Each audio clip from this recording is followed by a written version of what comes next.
Good evening, everybody. I'm Alan Levine, together with Tom Merrill. I run the Political Theory Institute, the host of this evening's event. We've got two other events this semester. On March 28th, we have Roosevelt Montas from Columbia on Rescuing Socrates, How the Great Books Changed My Life and Why They Matter for a New Generation. And on April 10th, we have Nathan Tarkov of the University of Chicago speaking on Machiavelli, Poet and Lover. Today, we are very fortunate to have Ian Shapiro of Yale University. Ian is the Sterling Professor of Political Science and Global Affairs at Yale. He's written widely and influentially on democracy, justice, and methods of social inquiry. A native of South Africa, he has received a JD from Yale Law School and a PhD from the Yale Political Science Department, where he's taught since 1984. He's also a fellow of the American Academy of Arts and Sciences, the American Philosophical Society, and a member of the Council on Foreign Relations. He's also had visiting appointments at the University of Cape Town, Keio University in Tokyo, Newfield College, Oxford, and Sciences Po in Paris. He's published a whole series of books and articles. The most recent book is Uncommon Sense, from which he will be drawing today. And in our email exchanges, when I was intending to tell him we were looking forward to hosting him, and I actually wrote, we were looking forward to hoisting him. I'm not sure exactly what that means, but I like the idea of it. So I'm looking forward to you all to ask good questions and help hoist them. Okay, with that, we have today Ian Shapiro, Angry Populist Politics, Why is it happening, and what to do about it. Please welcome, help me enjoy me.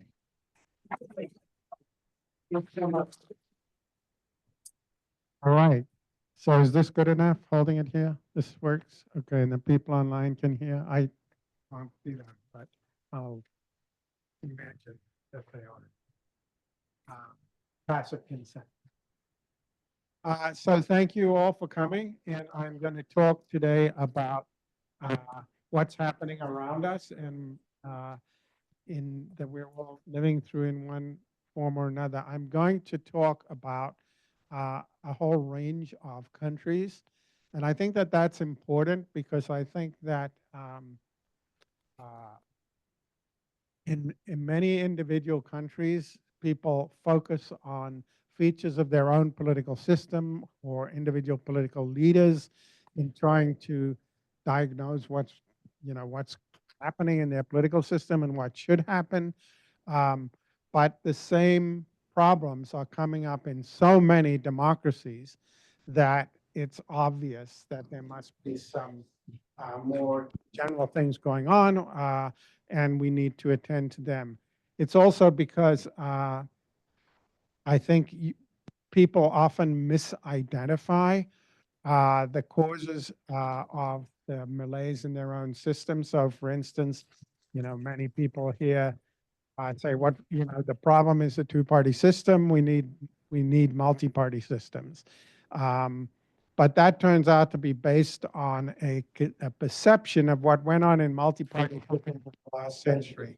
When I think about people extolling the virtues of multi-party systems, it reminds me, as I mentioned to the students earlier, of Bagehot's line, where he said the cure for being impressed by the House of Lords is to go and look at it.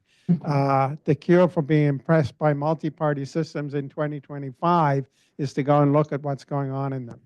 So the grass is often thought to be greener someplace else, but there's lots of fallacies there. So that's a reason I'm going to talk about two-party systems and multi-party systems. So this is what I'm going to talk about. I'm going to say something about what is populism, at least as I'm understanding the kind of populism we're dealing with today. What are its underlying causes? And you'll see I'm talking about both economic and political things. The first is economic, long-term job insecurity that has been building in all of the older capitalist democracies since the 1970s and has accelerated in the last 2 decades. But it's not, it's the economy stupid, as Bill Clinton said. In fact, I think it's the politics stupid, because I think that the other two underlying causes are the weakening and fragmentation of political parties, and I'll spend some time unpacking what I mean by weakening and what I mean by fragmentation. And then issues about leadership, responses to the financial crisis in particular in most of these countries, and the downstream effect, the way in which political elites responded to the financial crisis of 2007 and 2008. So that's a kind of a big menu. I will try and talk for about 50 minutes, but I should say I'm perfectly happy for people to interrupt me and stop me and ask questions. If I wanted, if I say I'm going to get to that later, I'll tell you. Feel free to stop me. And then we will talk a little bit about what is to be done, depending on how much time there is. So I think these are the main elements of the populism we're seeing rearing its head in all of the older capitalist democracies. Distrust of establishment elites, alienation from mainstream parties and governments, hostility to immigration and support for protectionism, and openness to charismatic leaders selling fix-all solutions. I think these are the, this is not every, 19th century agrarian populism was something very different from that. FDR was a populist in a certain respect. This is the kind of populism I think that all of the populist movements we're seeing in the democratic systems today share these features in common. And so as I said, I'm going to talk about these three things now: long-term job insecurity, weakening and fragmentation of parties, and then responses to the financial crisis. Notice I'm focusing on insecurity and not inequality. We've seen in all of these systems since the 1970s massive increases in inequality as well. But one of my messages is there's been too much attention to inequality and not enough attention to insecurity. And they are not unconnected, but it's the insecurity that is especially politically, I think, in motivating people. Okay, how's that? Okay, so this is the inequality story, and as you can see, that you can portray this in many different ways. This is, if we look at the top 1%, since the 1970s, they've got, the vast majority of percentage change has gone to the people at the top. But I think that, many people have written about this. Thomas Piketty's book very much put it in play. But the bottom 90%, whose income has largely been stagnant since the 1970s, is what I think we have to understand what's going on in the bottom 90% if we want to understand the politics we're dealing with. And so this is about income. But if you look at wealth, again, you see the bottom 90%, massive decline in wealth, because we've moved from defined benefit systems where people had a guaranteed pension, working for an employer for a lifetime, to the systems we have now, defined contribution systems, which makes everybody internalize much of the cost, the risk, if you like, of not having enough in retirement, rather than have your employer carry that risk. We all now carry it. And the erosion, it's no longer the case that people have a mortgage for 30 years and pay it off and then have a nest egg of equity, because particularly since the mid-1980s, people have been borrowing out the equity in their houses to finance current consumption. And so people have a lot less wealth as well. I think this is an enormously important graph. This is a panel study that the U.S. Department of Labor has been doing of baby boomers and since. And the takeaway from this slide is that you know, it used to be the case that you finished your education, whether it was high school or college, you then went to work for an employer for 30 years, 35 years, and then you retired. That world has gone away. Most people your age are going to change jobs between 12 and 15 times during their lifetimes. And for some people, that's great.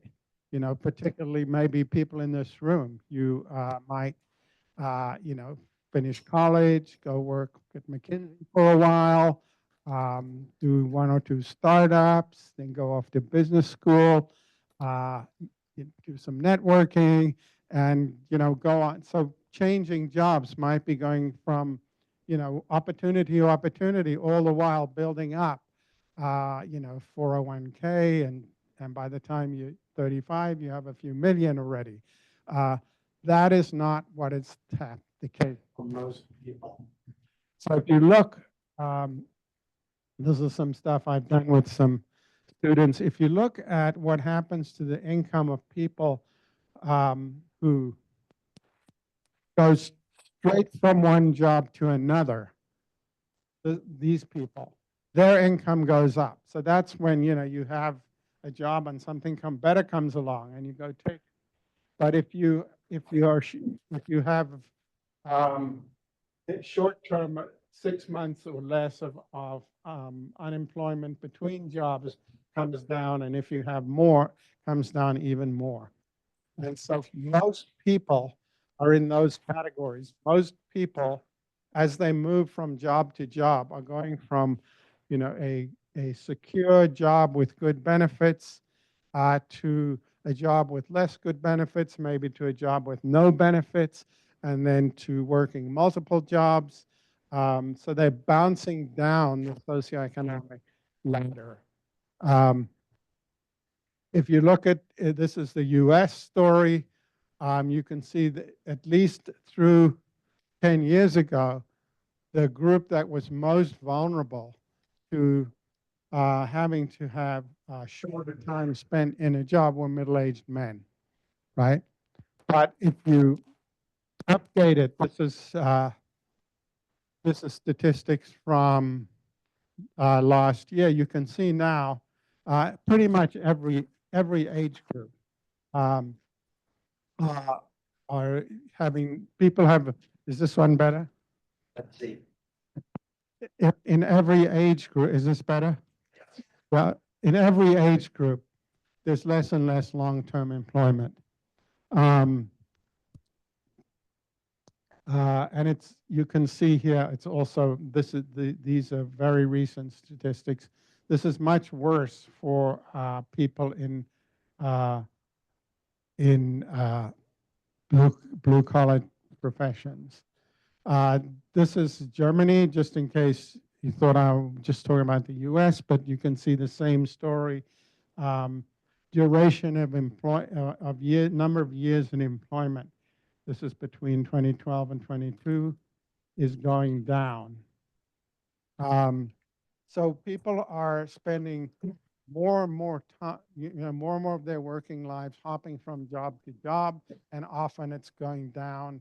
It's going from more secure to less secure jobs, going down the status scale, going down the income scale. This is a very interesting set of studies that was reported on in the Financial Times a couple of years ago. And what it tells you is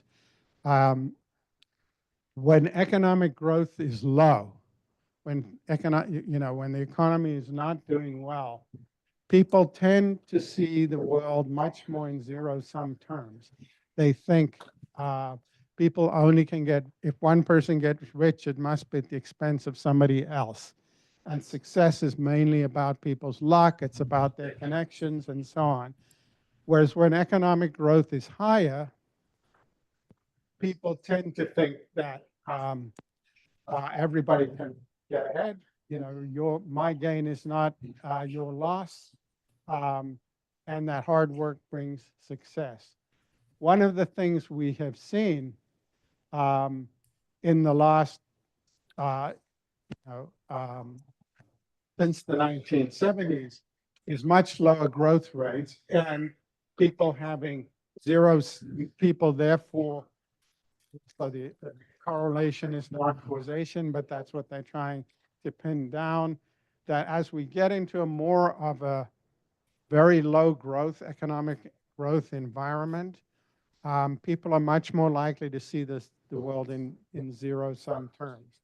So, you know, if that Mexican immigrant comes into America and gets a job, some Americans not getting that job. That's a zero-sum perception of the world.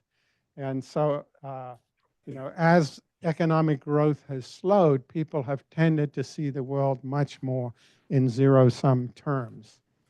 This is just, I think, another very dramatic measure of insecurity. This is where people are asked the question, if you had to find $400 for a medical emergency, could you come up with it in a way that didn't require you to put it on a credit card that you couldn't pay off at the end of the month? So could you find $400? And even if we focus on the best of group, so we'll look at white non-Hispanics. People under, this was when the median income was about 40,000. People under the median income, over 60% couldn't find that $400 that they would be able to pay off at the end of the month. If you look at between 40 and 100,000, still 40% couldn't find that $400 without borrowing it. And even above, you know, even above 100,000, you know, 23% couldn't find $400 to meet an emergency expense. That tells you something about how close to the edge so many people are living, right? They are, even if they're not living hand to mouth, pretty much all their income is committed. And so a very slight bump in the road can upset their apple cart very quickly. That's what I mean by insecurity.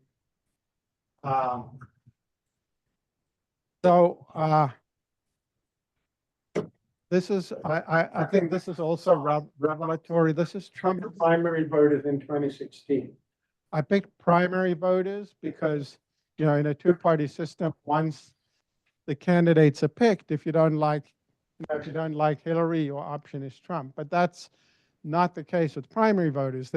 Trump ran against 16 other people. There were all kinds of Republicans, right? Bush or whoever. But still, only 1/3 of Trump primary voters were earning less than the median income. 1/3 were earning between 50 and 100,000, and one were earning more than 100,000. So 2/3 of Trump primary voters were earning more than the median income. So, you know, some of the people out here might be very rich people interested in, you know, tax cuts for the top. But the very big part of what we think of as the middle class are people who even in the primaries in 2016 were feeling like the mainstream parties were not working for them. I want to bring into the conversation the concept of loss aversion. So here's an example. Suppose Gabe gets a phone call and they say, Gabe, you've won the lottery and the prize is $2 million. And then the next day they call you back and say, well, actually, we thought you're the only winner, but there are two winners, so you're only getting $1 million. All right. On the other hand, Alex gets a call and says, you have one of two winning tickets. You win $500,000, but then the next day they call him back, oh, actually, there wasn't a second ticket, so you've won $1 million. Right? They're both $1 million richer than they were 2 days ago, but who's happier? Yeah. Like that, Why? because he didn't have an expectation of winning $1 million. So expectation is part of this. Anyone want to add to that? I mean, there's the idea of one party lost while the other party gained as a result of the tickets being split into two. So this is the concept of loss aversion, that Gabe thinks she's lost something. She thought she had $2 million last night. She feels like she's lost something. Whereas, Alex just goes from one good thing to another good thing. Right? So this is what Kahneman and Tversky, this is the only time a psychologist ever got the Nobel Prize for economics. Tversky didn't get it because he was dead by then, but they did the work together. So this is their famous diagram. And what it shows you is that losses and gains are not symmetrical for people. So, and there's now this is what's at the heart of behavioral economics. The rise of behavioral economics takes off from Kahneman and Tversky because it's economic in the sense of a neoclassical model of rationality. This is irrational. So, but it shows up in any walk of life. There's been just gazillions of studies of it. So if you want people to bring their shopping bags rather than give them shopping bags, it makes a difference whether you say, if you want a shopping bag, we're going to charge you $0.25, versus if you bring your own shopping bag, we'll take $0.25 off your bill. Right? This notion of actually having to bear a cost is not symmetrical with a foregone benefit of the same size. We are loss averse. Lots of speculation about why.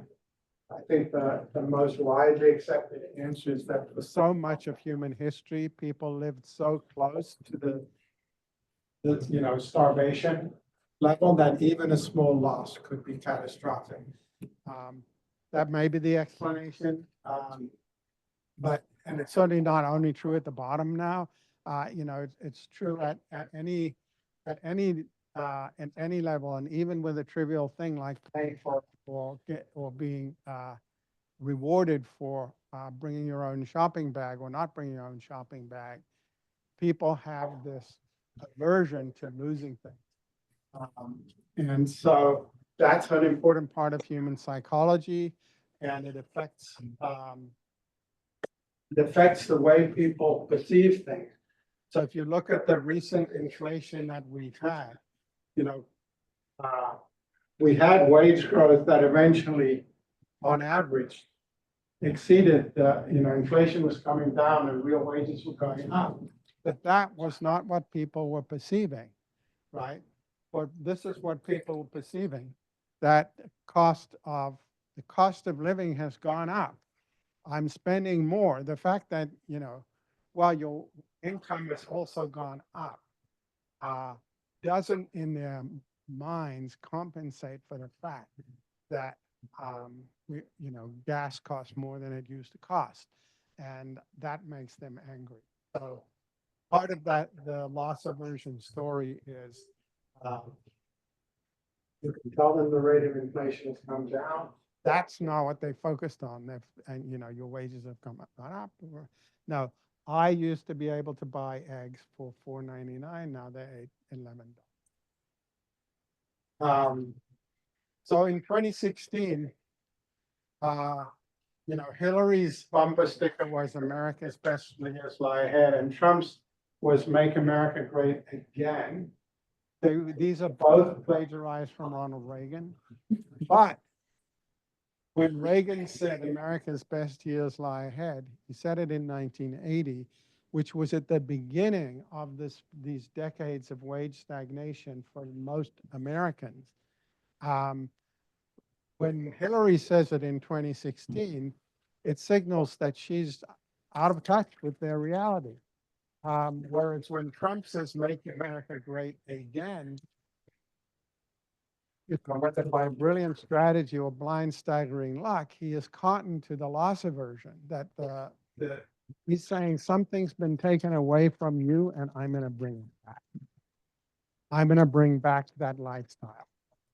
I'm going to bring those jobs back from Mexico or Asia. So much more potent in a world where people are lower growth and people have lost things, or they feel they've lost things. And then when you fast forward, to this should say 2024, I'm sorry. Trump sticks with this. He thinks, this reality is still there for people, this perception that of what they believe. And, Harris didn't learn, or she thought things had changed, but she continued with a much more optimistic picture. And, Trump was betting that people would perceive her to be out of touch with their reality in the same way they perceived Hillary to be, and it was a pretty good trend. I don't know why this is. Well, I don't want to mess with this slide here. If you can maybe go back, it's probably better.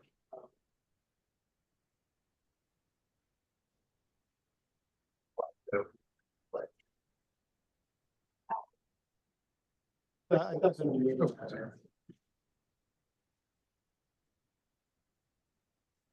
Okay.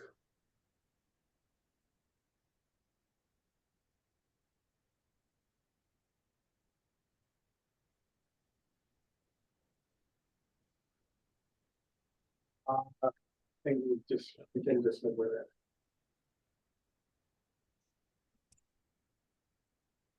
Okay, so I think I'm starting.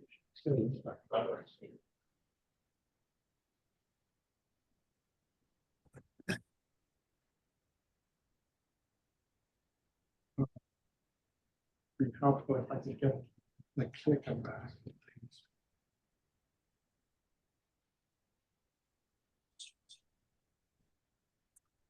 Okay.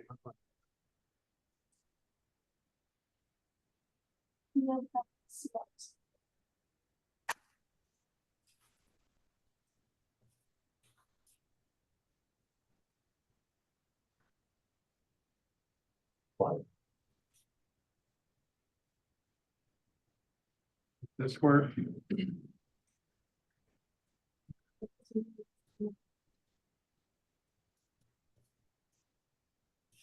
That looked promising.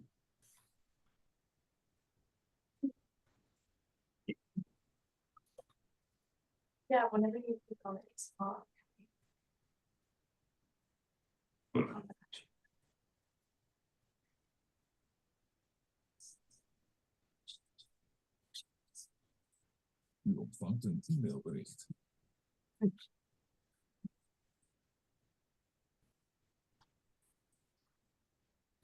They have technological problems. So, It's on the slides. There we go.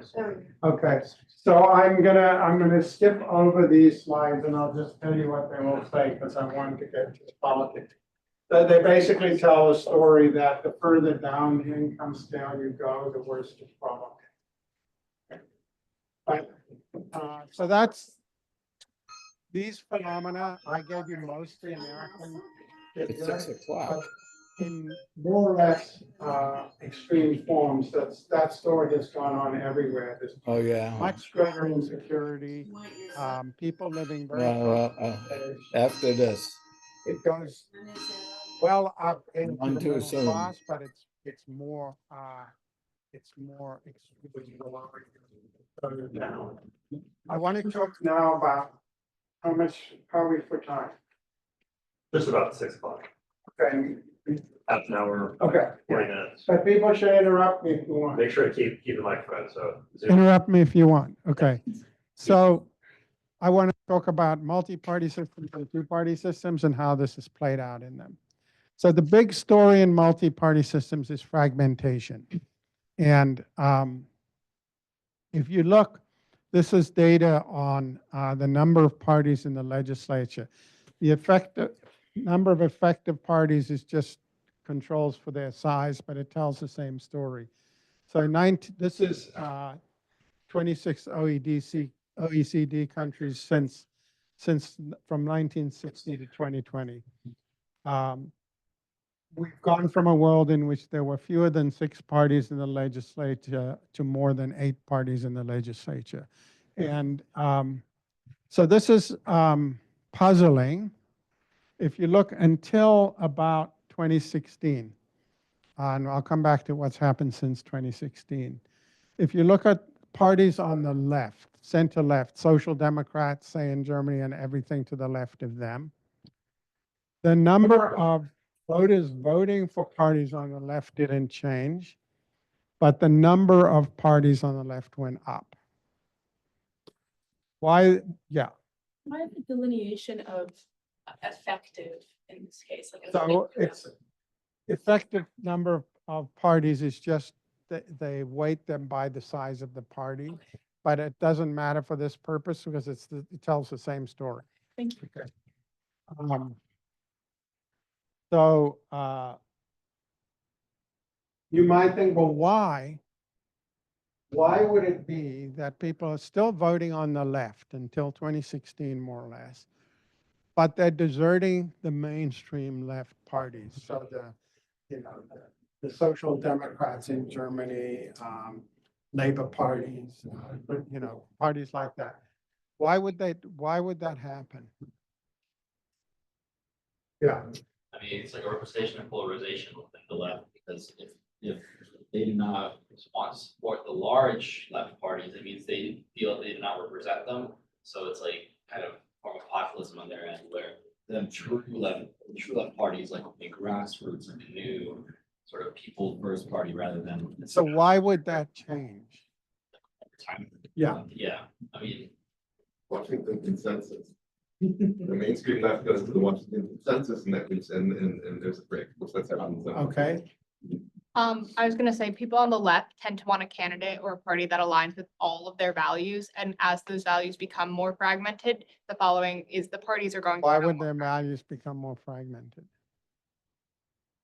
Because as you have more people joining a party, inevitably there's going to be conflict about the party of values. Maybe. Well, I want to come back to the Washington consensus point.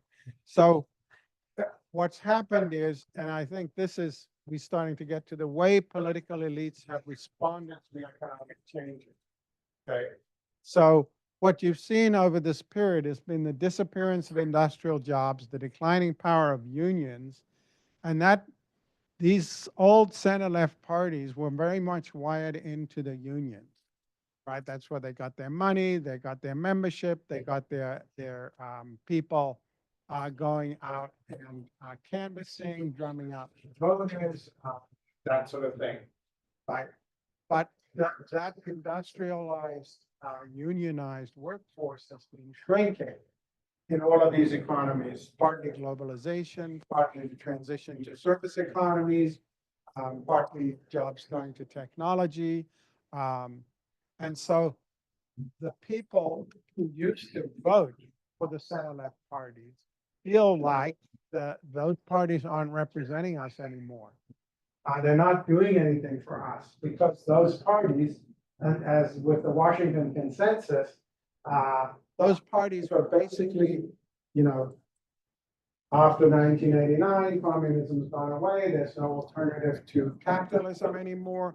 So the center-left parties are just trying to show they can run a market economy as well or better than the center-right parties. And so the idea of Washington consensus was this idea that everybody agrees on the basic way of running the economy. The old Keynesian methods that, support the, spend money at the bottom had been discredited. Because he didn't seem to deal with the stagflation of the 1970s. And so the center-left parties are basically no longer serving the people who used to vote for them. And so I could talk about right of center parties if people want, but I think one interesting statistic is that when left of center parties are in government, unemployment actually goes up. And so our thought is here that it's precisely because these center-left parties are, if you like, defending a shrinking labor aristocracy less well. It's shrinking because the unionized workforce is going away, and they're defending them less well because they have less leverage. But the long-term unemployed, the people not in the labor market at all those people feel like these parties have deserted them. And so they're pursuing the same privatization policies, the same deregulation party policies that the center right is pursuing. And so they're casting around looking for alternatives. And so it's pretty dramatic. So I think it's good to talk about Germany because Germany is always held out as the most well-functioning multi-party system. But even in Germany, you know, as recently as 1994, the two mainstream parties, the center-right Christian Democrats and the Social Democrats, and the center-left, Christian Democratic Union, Christian Social Union, and the center-left party accounted for almost 80% of the vote. And it's come down steadily to the point where in 2021, for the first time, was less than half of the vote, and they had to have a three-party coalition. And last month, the SPD and the CDU, you know, didn't even get between them 45% of the vote. But these mainstream parties are hemorrhaging support massively. And so you don't need that these ones.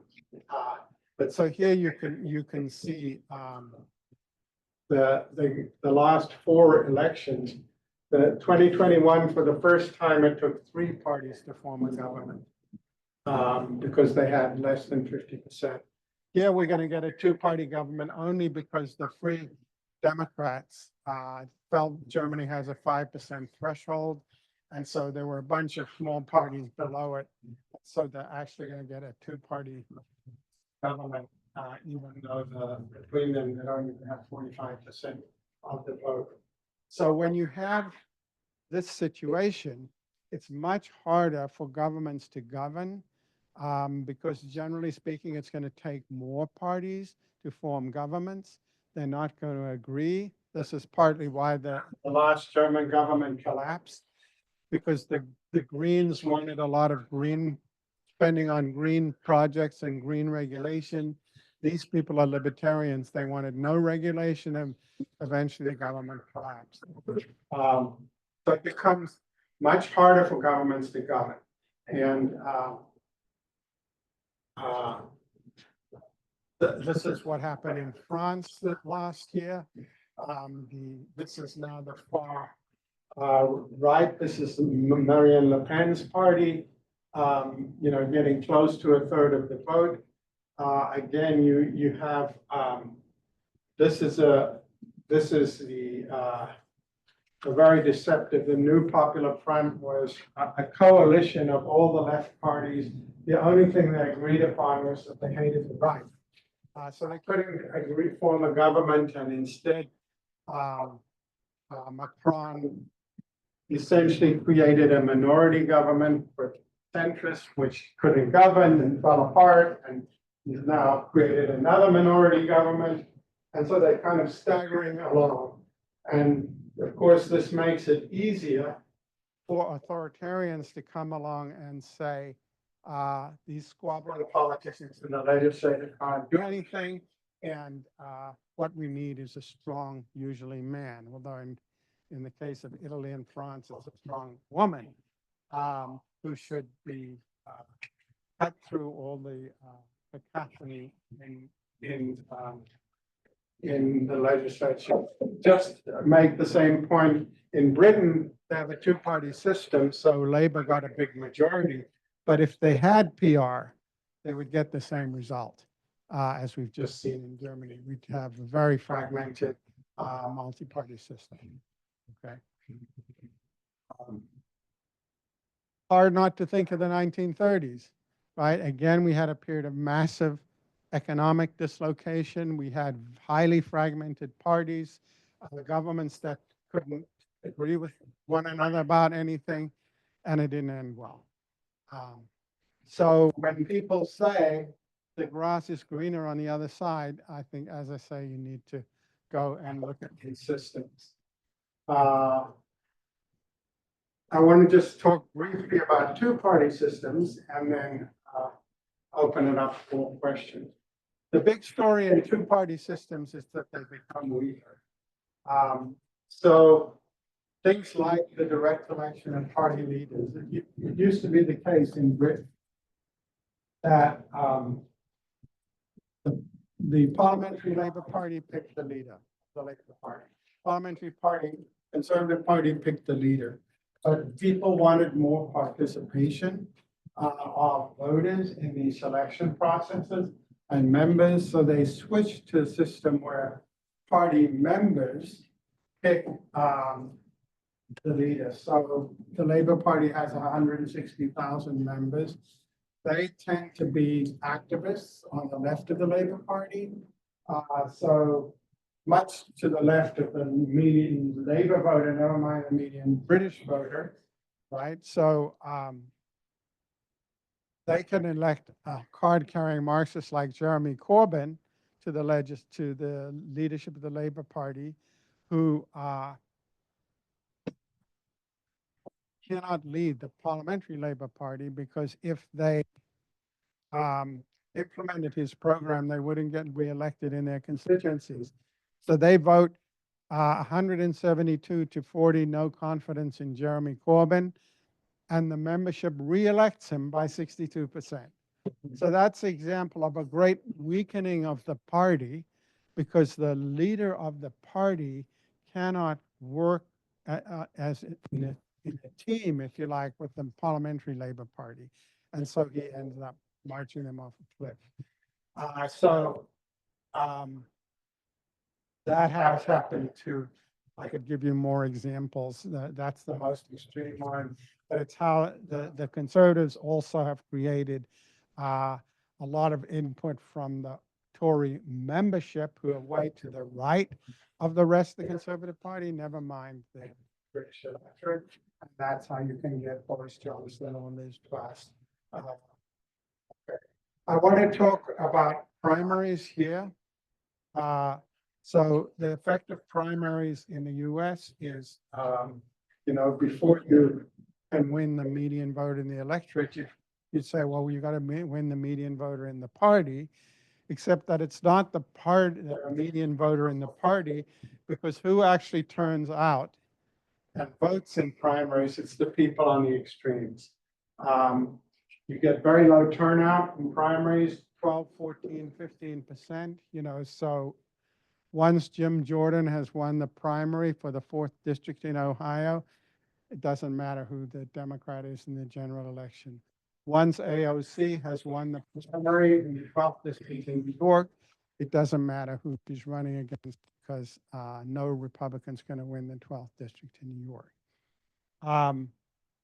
So that's just another way of showing the primary voters are on the extremes as the parties, just as the party members in Britain on the extremes of the parties. Now, you could say that, well, we've had primaries for 120 years. What's the big deal? This phenomenon has become much worse in recent years. And the answer is in this picture here, which is the decline of competitive seats. The vast majority of seats now are not competitive in the general election. Which country is this, or is this all? It's US. The US. Yeah. So what that means is, in the vast majority of elections, the only election that matters is the primary, right? Because it's all over once the primaries, right? So as we've had the decline of competitive seats, we have, we have primary voters determining the general election outcome in more and more and more seats. And this is what pulls the party apart. Because you face the threat of a primary. Yeah. Isn't this kind of circular because we can only have extreme gerrymandering because of extreme polarization in the first place? No, that's not true. We've got the rise of safe seats has a number of different causes. One is gerrymandering. It's not the only one. Some of it is just natural demographics, urbanization, blue cities and red states kind of phenomenon. Some of it is the byproduct of other reforms. Majority minority districts, 20% plus of the districts in America are majority minority districts. Well, if you create majority minority districts, you improve the descriptive representation of minorities, but you also create more safe seats because generally speaking, you're going to push all the Democrats. And, and this is why the Reagan Justice Department got behind majority minority districts in the 1980s. They thought this will help us consolidate the Republican takeover of the South, and they were correct about that. So it's a whole lot of reasons why we're getting that. But what it means is it empowers the primary voters or the caucus participants. They're the ones who pull the party apart. That's why this is what makes it so hard to govern, right? You look at what's happening. I should say this is an interesting picture. This is a bigger problem on the Republican side because there are more Republican safe seats. So the right wing of the Republican Party is more powerful than the left wing of the Democratic Party, just because of that. It's not personalities or ideology. It's just there are more safe Republican seats. And so that means, this is why when the Republicans were in opposition, they could vote 71 times to repeal Obamacare, but when they were in government, they couldn't do it because the centrist Republicans wouldn't support any bill that the Tea Party Republicans would support and vice versa. So they just couldn't do it. And that's that, it's even if you want to, that you will face the primary challenge, so you can't. So this is what pulls the parties apart and makes it, the American system is designed that it's almost impossible to legislate unless you get some bipartisan agreement. Is a very good political scientist at Princeton, Francis Lee, has a book recently about this. But the vast majority of legislation requires votes from both parties in at least one house. Otherwise, nothing can happen. And the system was designed to make that possible. But it's very costly if you're answerable to primaries voters to do that. Right? So if you look at what's, Chuck Schumer is being savaged now by the left of the Democratic Party because he enabled that bill to go through. That's exactly what you would expect. So I'm just going to mention this, and I could talk more about, but my third, underlying causal factor here is the way in which it's the politics stupid, the way in which political elites responded to the financial crisis. And the short answer is they bailed out the banks and they didn't do much, if anything, for the vast middle and working class that really bore the brunt of the effects of the financial crisis. And the financial elites and the people at the top recovered pretty quickly by by 2009, 2010, the market was already coming back. But that wasn't true for the 20 million plus people who were kicked out of their homes. It wasn't true for the people who lost jobs, and it wasn't true for the people who ended up, when coming back into the labor force, getting worse jobs. So in the book, I have some discussion comparing the way in which Obama responded to the financial crisis versus FDR, with FDR, the New Deal, very much focused on the people who were really hammered. Yeah. Do you think that they could have recovered from the financial crisis without bailing out the big companies? Or do you think they just should have both bailed out the big companies and helped the people who are individually hurt by it? Both, because, we didn't have a Great Depression because they didn't let the financial system collapse. If they had let the financial system collapse, the true crisis wouldn't have been 3 days. The true crisis, when the whole financial system was in danger of actually falling apart, was 3 days. Compare that to what happened in the Great Depression. It could have been a lot worse. But the quid for the quo should have been that they're also going to help the homeowners. They're also going to help the people who are being harmed. But over the long run, and instead they rapidly embraced austerity. And by 2010, 2011, Obama was refusing to do much more. And I can go into the details if you want. In Europe, the best source on this is Adam Tooze's book, Crashed, where again, it's an account of how Angela Merkel and Jean-Claude Trichet, who was the French head of the European Central Bank, between them forced all these European countries to adopt austerity policies, having first backstopped and bailed out the financial sector. So this produced a lot of rage, and the downstream effects of that rage is what we're living with. And that's why people like Trump, Farage, Le Pen, the Alternative for Deutschland, they saw the opportunity to capitalize on that rage and mobilize voters. And some mainstream politicians also saw it. Most were in denial, but people like Boris Johnson and Orban and Erdogan saw that there was now this growing population of angry, alienated, downwardly mobile people that could be mobilized, and that's what has been coming home to roost since 2016.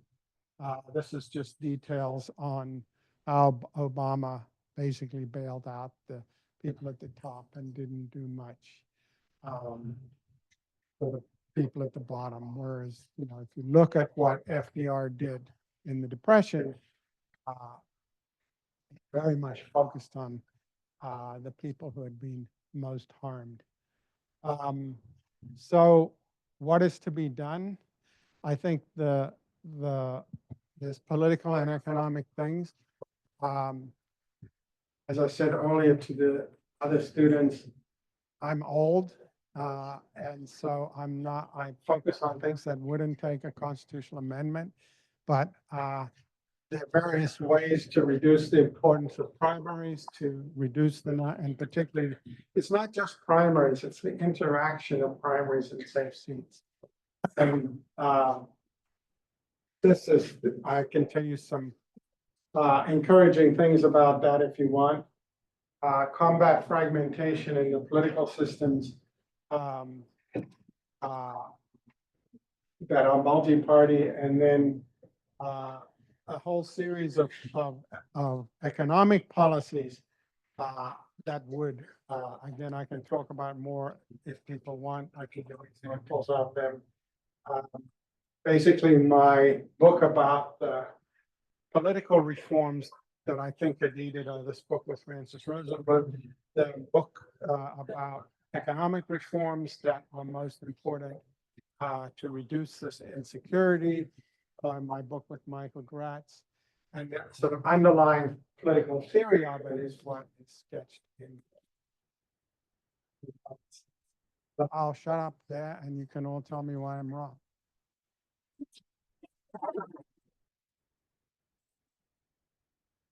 Thank you very much. It is our custom to allow students to ask the first question, but I will let you figure out who is student. Well, I'm guessing not you. Wait for the mic. Go ahead. Thank you for being here. We've seen this increased rise of individualism, loneliness, lack of community, people feeling very isolated from other people. Do you think that this lack of community with the pandemic, rise of technology, social media, contributes to this loss aversion where people are like zero-sum games, seeing somebody else get something, then getting angry about it because they don't know anybody else. They don't seem to like have much care for outside people because they don't know any of them. I think that, I think those studies that were summarized in the Financial Times about zero-sum thinking when economic conditions are bad, I think that's the real story. That you mentioned the pandemic. The same class effect happened in the pandemic in the sense that people like us could work from home. Actually, the pandemic was great for people like us. It didn't, we in some ways our quality of life actually went up. But people in the service sector, people work, a lot of that's when most of the jobs were lost. They had a horrific time, and so for them, the loss of community at work and so on was much more potent, if you like, than it was for the people in white collar professions that could essentially, create their communities at home. So I think it just accelerated. And if you look at the economic data, post-COVID is it just like a carbon copy of post the financial crisis. The people at the top fell the least far and recovered fastest, and the people at the bottom fell the furthest and recovered most slowly. So it's just a replication of that. You don't look like a student. I'm not. No, if another student has a question, you go ahead.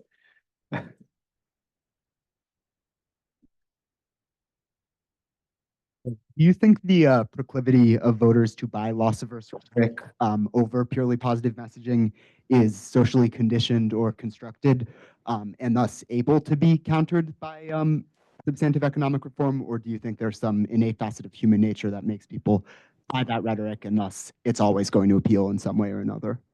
Well, I think messaging is important in a way that's different from what is commonly spoken about, which is I think that if you look at what affects how people vote, the big story I think is that it's the retrospective voting literature has it right, that in the sense that it's people don't read manifestos. People can't tell you what the party's policies are. Basically, if things have gone well while somebody's been in office, people will reelect them. And if they don't, they'll kick them out. That's the retrospective voting literature story. And I think it's accurate.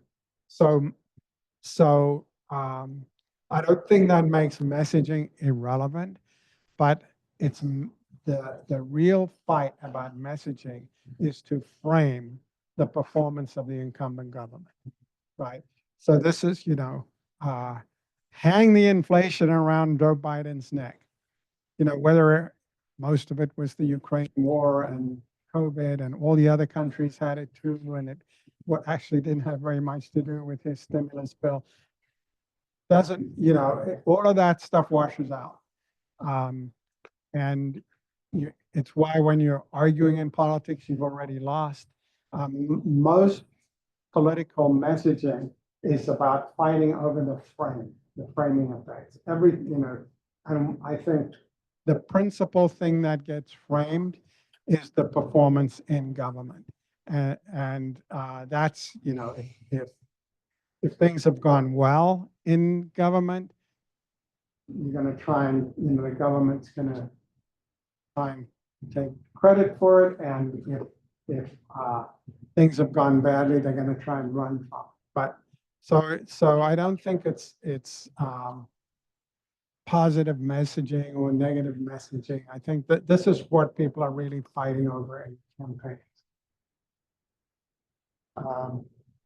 But, I think immigration is another, I should have said this is another great example of this, because all of these countries actually need immigration because of the demographic, any economic demographer will take. These countries all need immigration because you've got a shrinking working age population supporting a billowing retired population.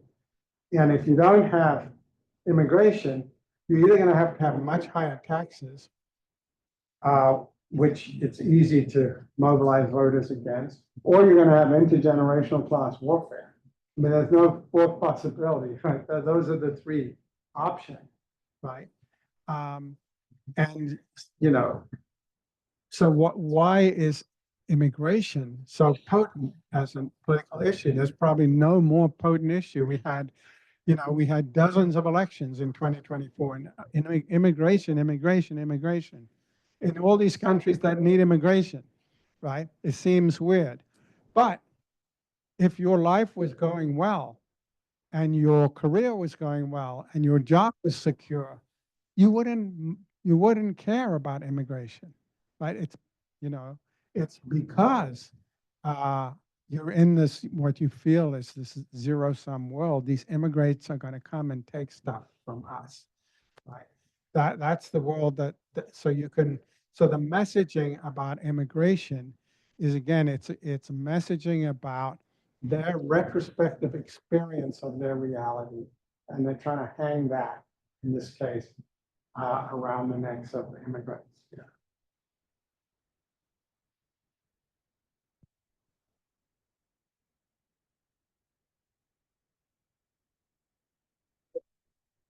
First of all, thank you so much for coming. This was a very interesting lecture. What you said about the US House particularly interested me. You said that far-right voters have more power in the House because there are more safe Republican seats. However, when you apply that to the Senate, which has, I think, a fairly equal amount of safe seats for both parties in the presidency, which is never really considered safe, you still see a rise in the far right wing the way you don't see on the left. You don't see far leftist Senate, besides Sanders, you don't see far leftist Senate candidates. We haven't had a far leftist Democratic president in the way we have on the right. So how do you account for that other than there is simply a large percentage of people who are far right? Yeah, I think this goes back to his point about the Washington consensus that here's an interesting comparison. If you look at the 1930s, the Great Depression, there were a lot of establishment, small c conservative people, business leaders, people like that, who supported the New Deal. Why did they support the New Deal? Well, it was partly, Keynesian type thinking.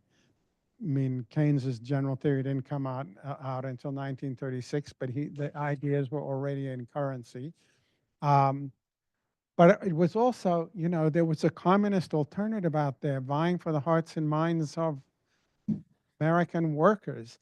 And the Averell Harrimans of this world were worried about that. We had 20% unemployment. We had communists in the AFL-CIO.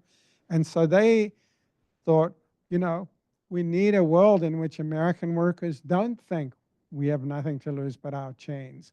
And so that's why they got behind the New Deal. And in the 1950s, Ralph Miliband, the father of David Miliband and Ed Miliband, the British politicians today, he wrote a book saying the welfare state is capitalism's best friend.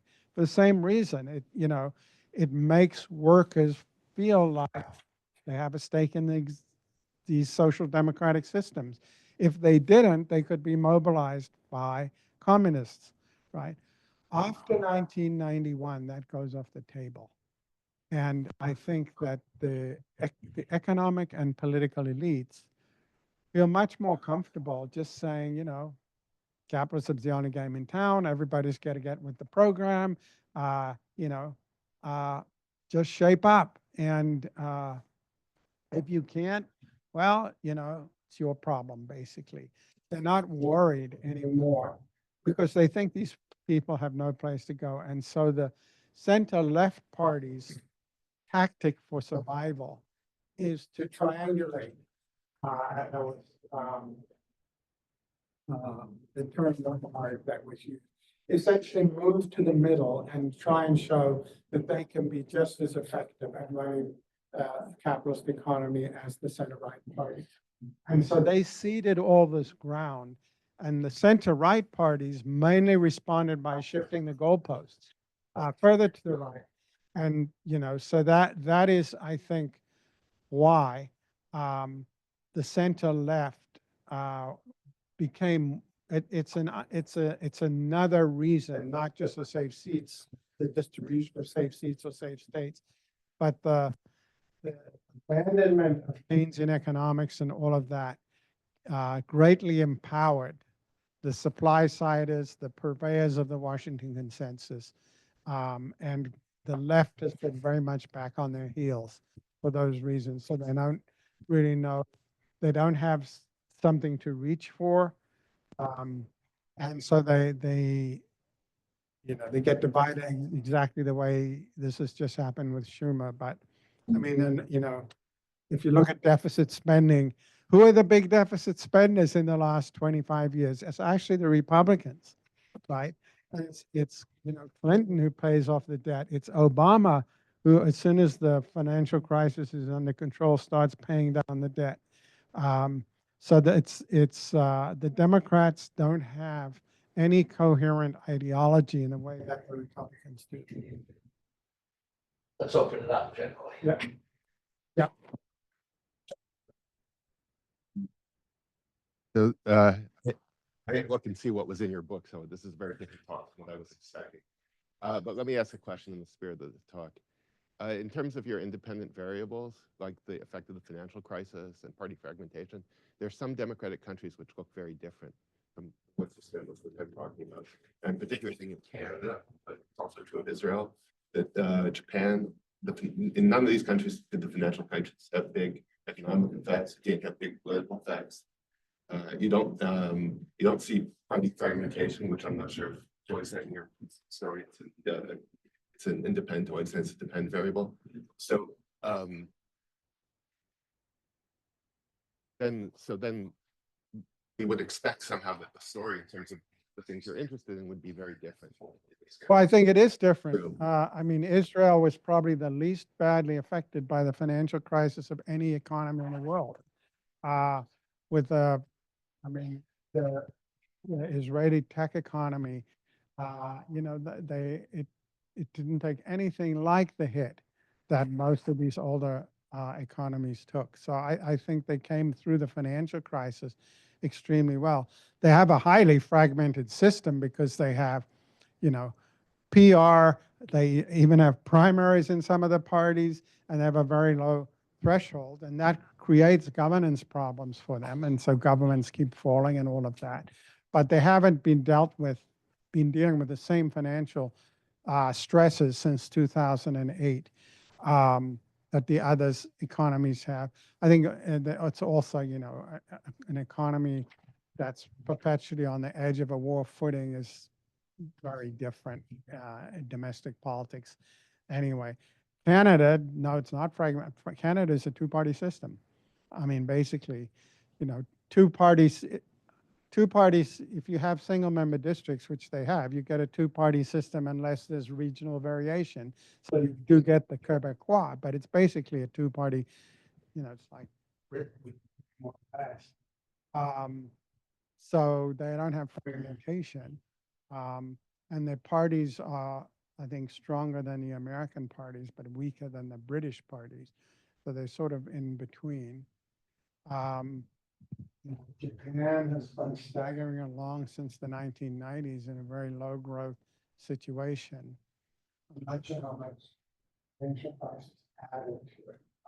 Um, Things were pretty bad in Japan before, and they still are. So.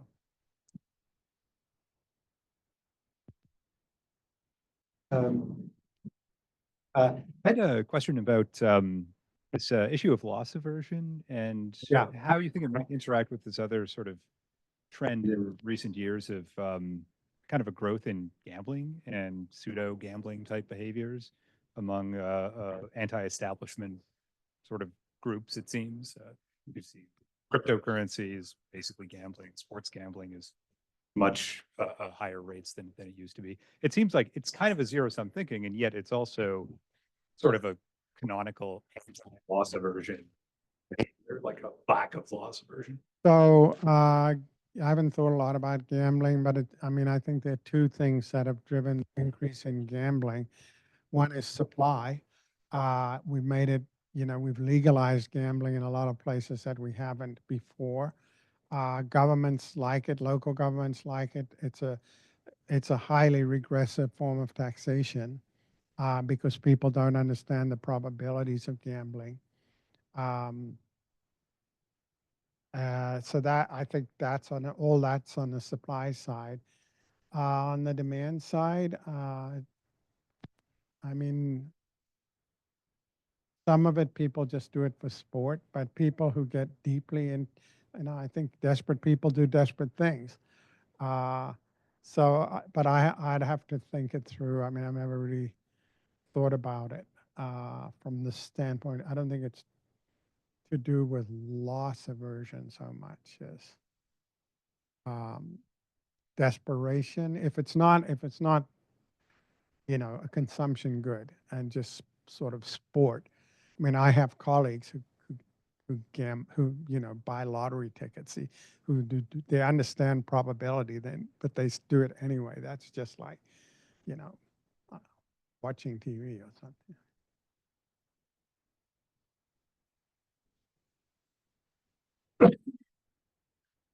I liked your economic explanation and your institutional explanation, but I'm surprised that you didn't address cultural issues. I mean, generally recognized the most potent part of the campaign. Trump's campaign slogan is "Come was for they, them, and Trump's for you." Do you think cultural issues are phenomenal, or why didn't you include this in your explanation? I don't like words like epiphenomenal. I tend to be an anti-reductionist all the way down. Good. But Keep going. I think what do I think about cultural issues? I think I think people who feeling threatened reach for them often. And in the sense of, the world we have lost, which, might be a fictitious world, but conjured up in memory of the ideal kind of, 1960s nuclear family living in a house behind a picket fence, where, might never, often didn't actually exist. But that image obviously it's a cultural image. But I think that if by cultural issues we mean identity politics, I mean, my observation, and I haven't seen any systematic study of this, but my kind of casual observation is the thing about identity politics is that the right are much better at it than the left. And it's a good example of things that are put on the table by the kind of starry-eyed left and then hijacked by the much more clear-sighted right. So, Rainbow Coalition, everybody should be part of it. Well, somebody comes along, that's fine, Jesse, but the one color that's not in the rainbow is white. And I think that, ethnic white identity politics, or ethnic German identity politics, or ethnic French identity politics has been far more potent politically than the appeals to multiculturalism that emerged on the left. You know, if you think about the American story, we went from a world of, you know, the kind of Martin Luther King, you know, say, you know, rub America's ruling elites in the ways in which they're hypocritical and make America live up to its melting pot ideology instead of being hypocritical about it. To Malcolm X, you know, no, we want multicultural, we want, you know, we want recognition of our separate culture. And so, you know, you have that big debate in the 60s and 70s, out of which springs the move to multiculturalism, and, you know, affirming all these different, you know, and I think the Democrats naively had this idea that they could have a winning coalition as a patchwork of minorities, because they just assumed that, you know, Hispanics would vote Democrat, but, you know, a lot of Hispanics are conservative. One of the biggest fallacies in politics is that immigrants favor immigration. Absolutely not. Immigrants are often the most hostile to immigration for reasons that, you know, not rocket science. So I think nobody has really studied this, but I do think that, you know, this sort of legitimation of identity politics definitely entered these systems from the left, and then the right picked it up and ran with it. And certainly in European politics today, it's the same as here. It's the parties on the right that have derived much bigger political dividends out of identity politics. We have some questions from our online audience. Somebody should study that, though. I mean, like it's an empirical question, right? So I'm good at being the mouthpiece of Zoom. So this is a question from our friend Dean Newman, who's the associate dean here at SBA. You did not mention the rise of social media and the fragmentation of political information citizens receive. This may not be the cause, but does it play a major role as accelerant? People used to get information from nationally recognized media outlets and newspapers and share a common set of facts. The polarization of those news sources can explain both the collapse of the left and the rise of less mainstream candidates on the right. Question mark. Yeah, I think that's hugely important. And, you know, we did go from a world in which people did largely get information from the same sources, and now they don't. You know, we went from a world in which there were 3 channels. Everyone watched, you know, ABC, NBC, or CBS at 6:30 every night. And that was the kind of common ground for, you know, where they would get information. We had something called the fairness doctrine, which because there were only 3 channels, there was regulation which said if you put on, you know, somebody from the left, you've got to put on somebody from the right.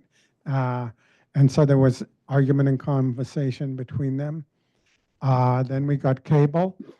Then we got satellite. And so then I think it was the Reagan administration said, well, there's no longer scarcity of channels, so we don't need the fairness doctrine. And then we went from satellite to social media. And so more and more and more and more segmentation. And all the empirical work shows, I think some of the best work is these studies by Kahneman and Cass Sunstein, that when people talk to when like-minded people talk to themselves, people like themselves, they tend to become more extreme. And so, you know, to the extent now people only go to like-minded sources, it essentially becomes self-reinforcing. So I think it is an accelerant, and it contributes to fragmented populations, which then feed into the fragmented politics. Yeah, I agree with it. Okay, so we have another question from Connor Cole, who is interested in the second part of your lecture title. he wants you to speak again about what can we do about stopping the rise of populist like trends in the US? Of stopping what? What's the practical thing that we can do? I know you have a slide, I can see it there. Well, I think everybody's focusing on the symptoms of the problem. I mean, all this election was, will Trump or won't Trump get elected? The point is, if the underlying things aren't addressed, there'll be another Trump and another Le Pen and and another Liz Truss, because unless the underlying economic insecurities are actually addressed, you're going to have, tens of millions of people in these countries who are afraid, are downwardly mobile, are insecure, objectively speaking, economically insecure, and desperate people do desperate things. It's easy to mobilize them. It doesn't matter that these populist remedies don't work. I mean, there are all these studies. Trump didn't bring any jobs back last time, in any appreciable number. He didn't build his wall. He didn't but that's not why people are voting for him. They're voting for him because they're so angry at what has been hung around, I think with some justice, hung around the necks of the mainstream parties that have essentially governed according to the same consensus for 40 years that has been leaving them further and further behind. And that's what they're angry about. And so, I mean, I think, even if you look in the book I'm finishing up now, even in cases where they've had a real opportunity, I mean, Macron came in 2017. The French parties had completely collapsed. He had created his ersatz party, En Marche. He had an absolute majority in the French legislature, could have done anything he wanted. And what did he do? He just went to the same neoliberal policies that had led to being the finance minister in Hollande's socialist government.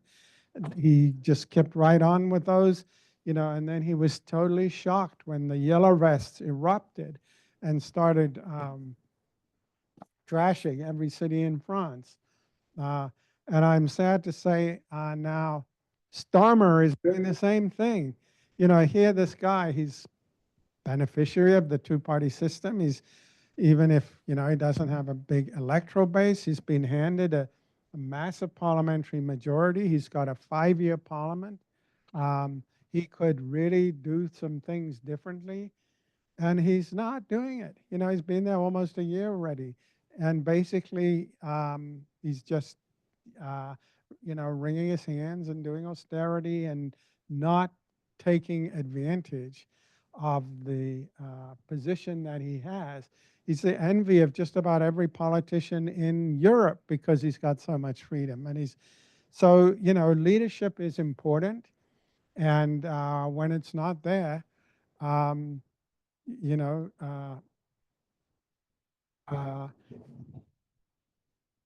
people are going to,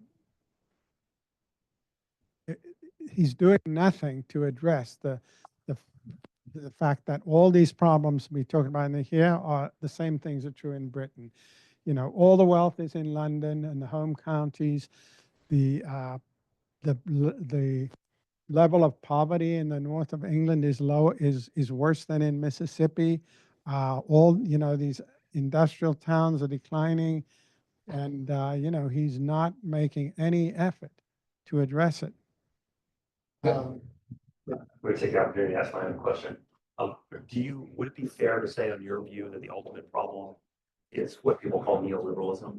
Is that an accurate description of your? Well, I think this is a good example of where the parties on the right are much more confident about what they want. So they are opportunistic Keynesians, right? when there's a financial crisis, they go mad with deficit spending, or if they really need it. If you look at what's just happening this week in Germany, you know, Merkel put in her debt brake in 2009, and then through the fiscal compact, they rammed it down the throats of all these European countries for all these years, you know, and now Metz is coming in, and because of the crisis about Ukraine, and everybody knows that there just has to be investment in Germany. It's like he's having a Nixon to China moment. He's just, you know, he's getting rid of the debt brake. He says, yeah, we won't count borrowing if it's for defense spending. Oh, and by the way, we're going to borrow to create a €500 billion investment fund for Germany. That's what Starmer should be doing, right? That's what this, you know, so, and they'll run up big deficits, and then when the Social Democrats are back in power, they'll say, get rid of the debt, get rid of the debt. And it's the same thing happens here. The same thing happens here, you know. When Trump was in last time, the Republicans were spending money like drunken sailors, and even before COVID, Trump added about 4.2 trillion to the deficit, to the debt. Huge deficit. And, you know, and then, you know, pounding away at Biden, stop spending. So I think the parties of the right are much more confident, and they know what they want. And I think the left doesn't do that. It's very, I mean, I think if you want an array of hope in Europe, I think what's going on in Germany is fascinating, because the fact that they got it through yesterday, it's not going to be restricted to Germany, because all these other countries are now going to say, they're going to say, to hell with the fiscal compact. If you know, if the CDU can do this in Germany, you know, why are we putting up with this in France? And so you're going to see, I think we're about on the verge of a kind of massive era of Keynesian spending in Europe like we haven't seen for decades. I'm maybe going to ask the last question. In your book, you talk about solving the problems with stronger parties and increasing the power of the legislature. I didn't hear that much of that in this talk. Well, I think Can you elaborate on both of those and explaining the rationale? So I think weak parties and fragmented parties make it very hard for governments to form and to stay together and to implement policies effectively. And so the answer is to strengthen parties and to reduce fragmentation. You know, several places in this book and others talked about what that would mean in different countries. If you don't have that, you do get these endlessly squabbling, you know, parties in the legislature, in our system, where they can't control their backbenches and deliver policies. In the multi-party systems, the governments keep collapsing because the different parties in them can't agree on anything. And then along comes somebody's, you know, whether it's a Hitler or a Mussolini, or, you know, the people who are appearing on the scene now, saying, well, these hopeless, squabbling people can't do anything. So, you know, give the power, only I can fix it, as somebody once said. Only I can fix it. Right? And at some point, people say, yeah, only he can fix it. Well, only she can fix it. And so that is not a solution, because most of these far right parties are being kept out of government in Europe because people don't want to, you know, like the AfD came in second this time around, and nobody wants them in the government. But where they are in government, you know, where they get in or whether they might as well be in, the policies that they advocate aren't going to work either, because, you know, they also want low tax and no immigration. And, you know, unless you're willing like in Denmark, Denmark, the Social Democrat, the Socialist Party in Denmark is unusual in that it saw that they had to limit immigration early on because they saw how this politics was going. But they're very strong defenders of the welfare state. But Denmark has the highest marginal tax rate and the highest per capita tax rates in Europe. You couldn't sell those kind of tax rates to the German voters. You couldn't sell them to American voters. So for the most part, these right-wing parties are, to the extent they would be governing these countries, they just would be driving the Titanic towards an iceberg. So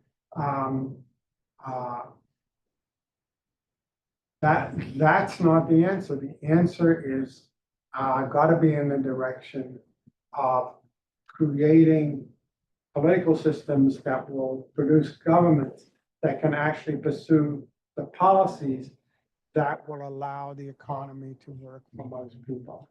If you can't do that, I think everything else is to the right of the decimal. Thank you very much.